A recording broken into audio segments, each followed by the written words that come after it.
Let's look at the players predicted to score the most points this game week. Game week 4. Stick around to the end of the video and I'll let you know how you could be in with a chance of winning £5,000 this week. So the 10 players predicted to score the most points in game week 4. We'll start at number 10 and it's Raheem Sterling at Chelsea. Dropped to 9.9 million as Chelsea have been pretty disappointing. Beating Everton by just 1 goal in the opening week, followed by a 2 each with Spurs and then getting beat 3-0 by Leeds. It does make you worry for them. Throw some questionable transfer activity into the mix and they really aren't where they'd want to be after 3 weeks into the Premier League season. Predicted to score 6.1 points against Leicester. They are at home and Leicester have looked leaky so far this season. So could I see Raheem getting a goal or an assist? Absolutely. 0.55 expected goals, 0.2 expected assists and overall 0.75 expected returns. It's about time he starts to reward those owners. In 9th we have Andy Robertson, 6.9 million, another player who's dropped in value. 6.1 predicted points at home to Bournemouth, and I have to say, if I had to predict how many points he'd score, I'd probably go for 6. I think he keeps a clean sheet.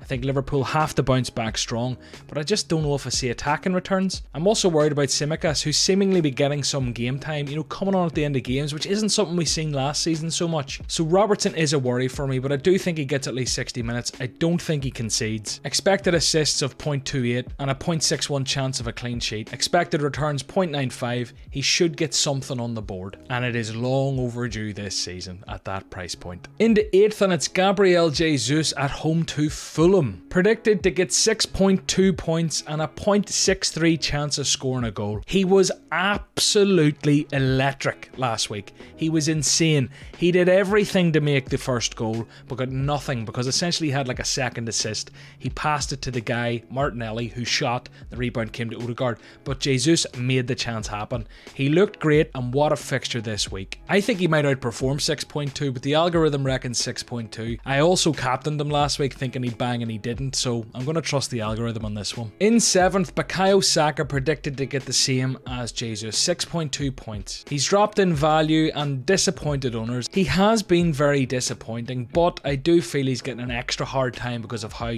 impressive his teammates have been. Even Saliba's getting goals for God's sake and Saka's not on the score sheet yet. 1 assist in game week 1, nothing since, 15% ownership, continually dropping as people pivot to Martinelli. Martinelli's price is flying. 0.49 chance of a goal, 0.35 chance of an assist. This could be the fixture Saka needs to bounce back and make all those people who've transferred him out regret it. In 6th, a surprising one, Bruno Fernandes. He's dropped down to 9.8 already from a 10 million starting price. And Fernandes, he was FPL royalty a couple of seasons ago, but his numbers when Ronaldo's on the pitch are abysmal. Ronaldo probably won't be on the pitch and wasn't against Liverpool, and this maybe gives Bruno a bit more of a chance to come back into his own and maybe meet that price tag. United also getting a really big result and they could kick on from that, and playing Southampton is probably where you want to do so. 6.7 predicted points for Bruno, 0.5 chance of a goal, 0.58 chance of an assist. He could be a surprise package this week, although can anyone be a surprise package with a price of nearly 10 million? Luis Diaz with 6.8 predicted points at home to Bournemouth, looking to bounce back. United lose 4-0 to Brentford, they come back and beat Liverpool. Liverpool lose 2-1 to United. Can they come back and smash Bournemouth to save face? They're losing a lot of ground on their rivals in the title race already at this early stage. They need to bounce back. I could say this to you all day, all video about every Liverpool player. That's the last time I'll mention it. But outside Salah, Luis Diaz probably is the only other player at Liverpool that's truly impressed us so far this season. They haven't been playing great, but he still managed a 9-pointer in game week 2 when he scored a whirly of a goal when they were down to 10 men. He picked up 3 bonus points as well, and he absolutely has it in the locker. He's as nailed as they come. 21% ownership. 6.8 points is definitely in his range this week. 0.59 predicted goals, 0.3 predicted assists. Let's move on to number 4. Another player who'd be pretty disappointed with how they've started this season is Son Heung-min. 1 assist only to his name so far. 11.9 million, he's already dropped in price, and Spurs haven't really looked incredibly convincing. Game week 1 they did very well. Game week 2 they drew 2 each with Chelsea, which is also a fair result I suppose. But scraping a 1-0 win at home against Wolves maybe isn't what we're looking for from these super premium Spurs lads, Son and Kane. And he's down to just 16% ownership. 0.68 predicted goals, 0.36 predicted assists, and again 7.1 9.4 predicted points. It'll be interesting to see if patient owners are rewarded, because I doubt many people have brought him in this week. The list of disappointments goes on. Trent Alexander-Arnold in third. 4 points in 3 games, and as a Trent fanboy, even his defending, not that he's renowned for it, looked particularly poor against United. The Sancho goal, he was caught in his heels. He looked just as culpable as Virgil van Dijk in my eyes. Thankfully, none of that counts for FPL, but still 4 points in 3 games is not what we want from Trent at 7.5 million. If it wasn't for his FPL pedigree, he definitely would have dropped in value by now, because people have lost a lot of confidence. But Bournemouth at home on a 0.53 chance of an assist, a 0.61 chance of a clean sheet, he really should be getting a return here. 1.27 expected returns. You'd like to think Klopp has given him hell over his performance. He'll want to come back as strong as every other player on this list. Backup right back Calvin Ramsey red flagged in FPL as well, so I don't think there's any chance of rotation. Centre back issues mean there's no chance they push Gomez out like we seen last season. I can't say, to be honest with you, that rotation's actually a concern for many of you, but that's how bad his performances have been that I'm actually going there. He also has the outside chance of a goal with 0.13 expected goals. So that's Trent in third place. In number 2, Harry Kane. A lot of people looking to pivot to Harry Kane from Haaland, with Haaland expected to be rotated a bit more and Harry Kane a little bit cheaper with some nice fixtures. Nottingham is a great fixture and he's predicted to get 0.81 goals. 0.4 assists as well means 1.21 predicted returns. And like Mo Salah, as I mentioned earlier, Kane is the type of player that will find you a goal. It's a 1-0 win, Kane gets the goal.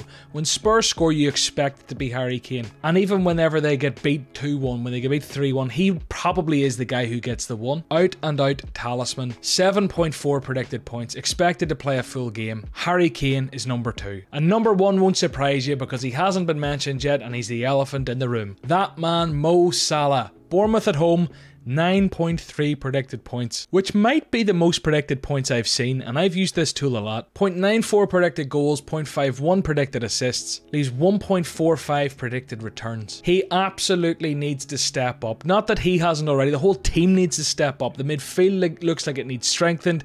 Suspensions and injuries up top, injuries at the back. 60% owned Mo Salah, predicted to score the most points. If you do not have him, I would be very, very scared this week. He will be a huge captaincy option, so his effective ownership will be very, very high. If he does well and you don't have him, you're going to take a big hit to your rank and a big drop in your mini leagues, I imagine. Let's have a look at the players predicted to do the best over the next 4 weeks. That's 4, 5, 6 and 7. That gets us into wildcard territory. So we're going to look at the 10 best goalkeepers, defenders, midfielders and forwards. We'll fly through them and look at any interesting points we might see. So when we look at the top 5 here, no mad surprises. They're the most expensive goalkeepers in the game. They're the most expensive for a reason. They're expected to keep lots of clean sheets, or at least the most clean sheets of the goalkeepers we're going to look at. They all have pretty solid fixture runs. The one that might worry me of the premiums is Mendy. Koulibaly with a red card and a suspension. Chelsea looking very frail at the back as it was. I think Leicester can score. I think Southampton can score. Maybe West Ham haven't looked great, but I just don't know how many clean sheets there's going to be there. Predicted to get 1.8 clean sheets over the next 4 games. The only other 5 million player on our top 10 is Pope at Newcastle. They did concede 3 to Man City, but it is Man City. Wolves, Liverpool, Crystal Palace and West Ham. I think Liverpool and Crystal Palace have a great chance of scoring. There might be a couple of clean sheets here, but he's only predicted to keep 0.9. The standout value option if you're looking for value, maybe if you're trying to get out of the Leicester lads and you have 0.5 million in the bank. Sanchez at Brighton predicted to score 15.3 points over the next 4. Leeds look threatening, but then you've got Fulham, Leicester look pretty threatening, and then Bournemouth. And that's why a lot of people are getting rid of Iverson, the second backup for Leicester, bringing in Sanchez and leaving Ward on the bench this week. On to defence, and while Trent has been very disappointing, he still tops the list. He's still Trent, he's still proven, we know what he is. It's a 3-game drought, a 3-game hard spell for Liverpool. I don't think any of us genuinely believe it'll continue much longer. They've been so solid for so long that I just don't see how it can. But ultimately, if it does and you're the first one out of the Liverpool assets, you'll have a huge edge. So that is the game we're playing. It's almost like a game of chicken with Liverpool assets. Reece James, Robertson, Cancelo. I have the top 4. A lot of people have the top 4 if you've went big at the back. They let us down big time this week, but ultimately they still are predicted to do the best. They play for the best teams, they have the best attacking stats, and they have the best fixtures. what's not to love? Virgil Van Dijk comes in 5th at 6.5 million, predicted to get 20.6 points over the next 4 weeks. Ridiculed massively for his part in the Sancho goal that I've already mentioned. He's not used to criticism. I think he'll put in an absolutely massive performance against Bournemouth. He will not like his name being dragged through the mud. Kyle Walker played 45 minutes midweek against Barcelona, so that would worry me about rotation going into the weekend. But then again, Ruben Diaz managed 64 minutes, and you wouldn't imagine Diaz will be rotated next week. Man City getting some minutes in the legs, getting them used to Champions League football, but on top of that, playing for a great cause. They were raising funds for ALS research. You can go and have a look at that if you're interested. Everyone who brought in Cucurella and was disappointed with a 3-0 defeat to Leeds should probably be patient. 9th on the list, 17.5 predicted points over the next 4. He's even ahead of Zinchenko. Into midfield, it won't surprise you, Mo Salah top. But Son ahead of De Bruyne is a controversial one, and he really needs to up his game if he wants to stay ahead of KDB. De Bruyne has looked absolutely amazing this season. 3 assists, a goal, 3 bonus points. He could have had a hell of a lot more. He's looked so dangerous. So for Son to outscore him over the next 4 is going to take some going, but he does have Nottingham, West Ham and Fulham in the next 3, which are great fixtures. And then they face off against each other in game week 7. The one that surprises me here, I think, is probably Martinelli. He's lower than a lot of guys that I genuinely expect him to outscore.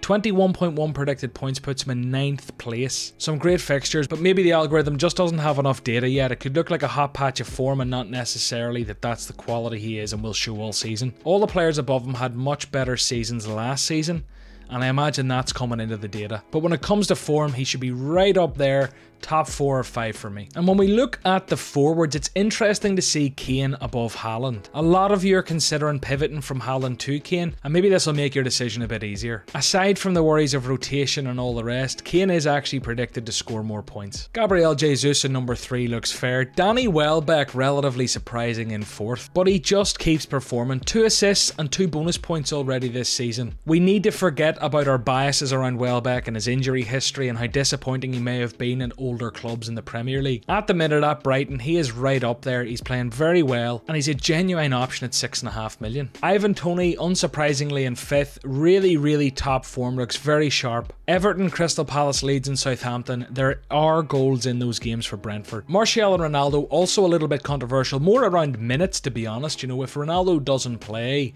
they're going to be in diffs, but he did come on for a few minutes against Liverpool. Maybe things settle down this week, and if he does play, you'd actually expect him probably to be higher up this list. But with the success without him, I would be surprised if Ten Hag brings him in for a more prominent role this week. Johnson also surprised a few people last week when he was on our list of players predicted to do well, but he nabbed a goal, he nabbed 3 bonus, and he got 9 points. For 5.9 million at forward, that was a great haul. Tottenham and Man City in the next 2 are tough, but then he's got Bournemouth and Leeds, and that's where the algorithm's expecting him to get his returns. Now, how do you win that £5,000? Comment below the 5 players you predict will score the most points this game week. Comment them in order of most to least, and you need to click the link in the description and sign up to Fantasy Football Hub. You can sign up to a free membership, you just need to sign up. If you've done those 2 things, you're eligible to win the £5,000. Best of luck with that, and best of luck with your teams this game week.